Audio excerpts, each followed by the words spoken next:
Hello everyone, welcome back to the channel. In today's video, I'm gonna show you how you can easily save videos on YouTube offline. It's very easy and can be done just in few steps. And saving videos on YouTube offline will enable you to watch them later when you do not have access to the internet. So let's get started. First of all, open YouTube on your phone.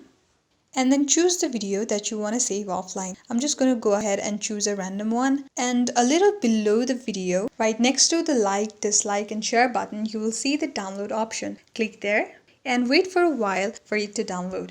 After the download is complete, you will see the downloaded button is now changed into a highlighted tick mark. That's it. You have now successfully saved the video offline. You can watch it later when you do not have internet access on your phone or any of your devices by going through the library. There you will see all of your downloaded videos and you can watch it when you do not have internet access. Thank you for watching till the end. If you liked it, don't forget to subscribe and give this video a big thumbs up.